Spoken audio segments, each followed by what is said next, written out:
दैनिक सवेरा और मैं हूं आपके साथ सुनील शर्मा। और इस वक्त हम इंडस्ट्रियल एरिया में हैं, सांबा की इंडस्ट्रियल एरिया में। और इंडस्ट्रियल एरिया की जो मेन सड़क है, मेन रोड है, उसकी हालत खस्ता है और जगह जगह गड्ढे बड़े हुए हैं और उन गड्ढों में जलभराव हो गया है। जहां से दो पहिया वाहन हो, जहां इंडस्ट्रियल एरिया के लिए जो सामान लेके आते हैं ट्रक, उनका चलना मुहाल हो गया है। और वाहनों के साथ साथ जो पैदल इस रोड पर लोग चलते हैं, उनका भी चलना काफी मुहाल हो गया है। और यहाँ के जो स्थानीय निवासी है वो हमारे साथ हैं, उनसे बात करते हैं कि कितने सालों से इस जर्जरा सड़क पर उन्हें चलना पड़ रहा है और किन मुश्किलात का सामना करना पड़ रहा है। जी सर, किन मुश्किलात का सामना करना पड़ रहा है और कब से? आपका बहुत बहुत धन्यवाद। आज आपने आके खासकर सांबा के जो क्षेत्र के औद्योगिक क्षेत्र की जो आपने जानकारी इकट्ठी की है। एक तो मैं कहना चाहूँगा कि किसी भी प्रदेश का औद्योगिक क्षेत्र देश के मानचित्र में अपनी जगह रखता है। और आपने देखा जैसे हमारा फेज 1 का जो रोड है, जहाँ बड़े बड़े वाहन और बड़े बड़े औद्योगिक घराने बाहर से आके यहाँ इंडस्ट्री सेटअप किया हुआ है। मुझे एक बात की समझ नहीं आती, सरकार कहीं सोई हुई है या हमारा इंडस्ट्री एसोसिएशन भी सोया हुआ है, जो नाम का फंड इकट्ठा करके और अपने एसी दफ्तरों में बैठे रहते हैं। मैं ये इंडस्ट्री एसोसिएशन के बारे में बोल रहा हूँ। आपने इतने बड़े बड़े हाउस लगा दिए, इतने बड़ी बड़ी गाड़ियां, हैप्पी ट्रक्स यहाँ आते हैं, इतनी लेबर यहाँ से गुजरती है, तो क्यों कोई किसी के बारे में नहीं सोचता? जान माल का लगातार नुकसान हो रहा है। और जो बच्चे बेचारे बाइक लेके यहाँ से गांव दूर दराज से आते हैं, उनको क्या पता यहाँ क्या स्थिति है। आए दिन उनको सड़क हादसों का शिकार होना पड़ता है। आप एक डाटा निकालिए, सिडको चौक में अब तक कितनी मौतें हो चुकी हैं, इसका हिसाब कौन देगा? इसकी जान माल की, हमारे लोगों की जान माल इतना सस्ता है कि एक कारगोल के बराबर भी उनकी जान माल का वो भरपाई नहीं कर पाती। और दूसरी बात, जब से ड्यूटी बना हुआ है ना, औद्योगिक क्षेत्र आस्ता आस्ता मृत्यु शैया पे लेटता जा रहा है। चाहे वो उद्योग की बात की जाए, चाहे रोड की बात की जाए, चाहे एम्प्लॉयमेंट की बात की जाए, चाहे ट्रांसपोर्टरों की बात की जाए। हमारा जो ट्रांसपोर्टर वर्ग है वो बेचारा क्या करे, कहाँ गाड़ियां लगाए, कहाँ खड़ा हो, और कहाँ यहाँ कोई भी ऐसी चीज नहीं है जो हमारे लोगों के लिए लाभ। पहले हमारी जमीनें छीनी गई, फिर हमारे लोगों को एम्प्लॉयमेंट का लालच दिया गया, फिर अब ना एम्प्लॉयमेंट है, ना हमारे लोगों के पास जमीनें हैं और ना ही हमारे लोगों के पास सड़क है। मैं आपको एक बात बताऊंगा, ये कनेक्टिविटी है फेज 1, फेज 2, फेज 3 से। अगर आपको मौका मिले जाने का, आप फेज 3 तक जाइए, आपको तारकोल कहीं नहीं मिलेगा, सड़क मिलेगी। और आप ये डाटा निकालना है कि उसमें टेंडर कितना हुआ और वो जो पैसा उसमें लगा है वो कहाँ चला गया। तो मैं किसी पे कोई निशानदेही या चीना चपटी नहीं कर रहा हूँ, मैं ये बता रहा हूँ कि सरकार सोई कहाँ पे है।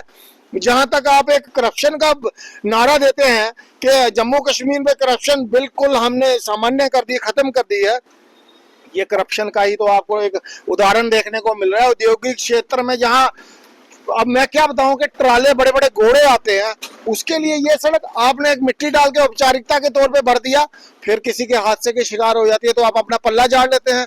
जिम्मेवारी तो लेनी पड़ेगी किसी ना किसी को।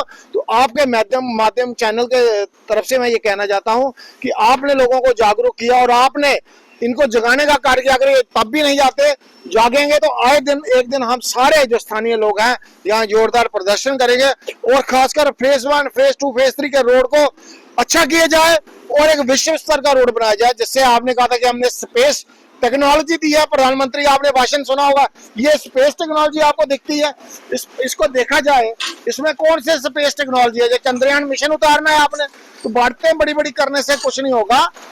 आपने कहा कि बहुत बड़ा भाषण दे दिया, तो हमारे लोग बहुत दुखी है, खासकर जो औद्योगिक क्षेत्र में काम करने वाले लोग हैं, उनकी पीड़ा को मैं समझता हूँ।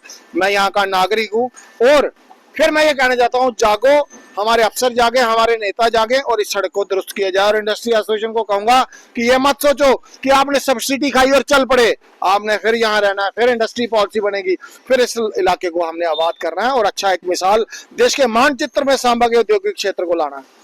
कुछ और भी यहाँ के नागरिक हैं, उनसे भी बात करते हैं कि उनका इस पर क्या कहना है। जी सर, क्या कहेंगे? मेरा नाम गंभीर सिंह समयाल है। मैं यहाँ का लोकल आदमी हूँ और मैं फैक्ट्री में लगा हूँ, फैक्ट्री में काम करता हूँ। और मैं जब देखता हूँ, और मैं भी 1-2 दफ़ा गिरा हूँ, और जब मैं देखा लोगों को चोट आई, हर महीने में 18 आदमी जो गिरते हैं, उनके कभी बाजू टूट जाता है, कभी कुछ हो जाता है। एक दिन की बात है, कंडे के पास एक ट्रक जा रहा था, एक मजदूर जा रहा था, उसके ऊपर एक बोरी गिरी, जिसके साथ उसकी कमर में चोट लगी। अभी तक वो लुधियाना में है, लेकिन उसका जवाबदार कौन है, उसको कितना खर्च वो उन्होंने क्या करेंगे। इसलिए हम इंडस्ट्री मंत्री साहब से सुनील चौधरी से रिक्वेस्ट करेंगे जहाँ पर आए और हालत देखे लोगों की क्या हालत है। और कई दफ़ा ये लोग गिर जाते हैं और हम बड़ी बड़ी गाड़ी आती हैं, मोटरसाइकिल जाते हैं, कारें आती हैं बड़ी बड़ी, तो हम यही बात करते हैं कि जहाँ पर आए और ये रोडों की हालत ठीक करें। जी सर, आप क्या कहेंगे? जी सर, हम भी यही बोलना चाहते हैं कि जो भी, हमारा नाम ओम प्रकाश सिंह है, जो भी गंभीर जी ने बोला उन्होंने एक ही बात झूठ नहीं बोला, सही बोला।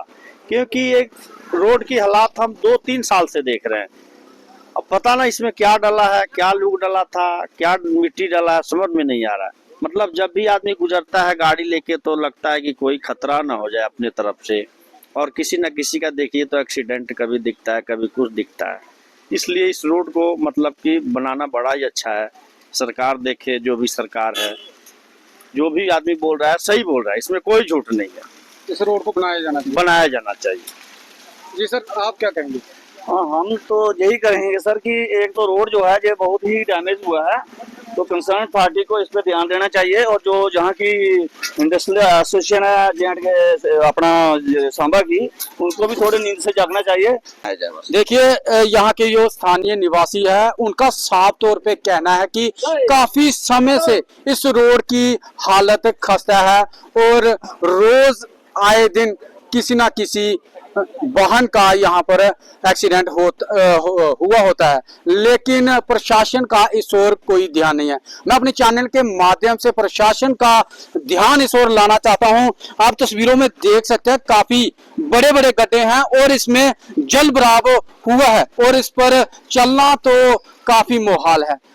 यहाँ पर 4 पहिया वाहन की कैसे चलेगा, साथ में ही बात करें अगर 2 पहिया वाहन तो वो तो गुजरना बड़ा मुश्किल है। तो कृपया रिक्वेस्ट है हमारे चैनल के माध्यम से कि इस ओर ध्यान दे और जल्द ही इन लोगों की समस्या का हल करें। देखते रहिए दैनिक सवेरा सुनील शर्मा के साथ।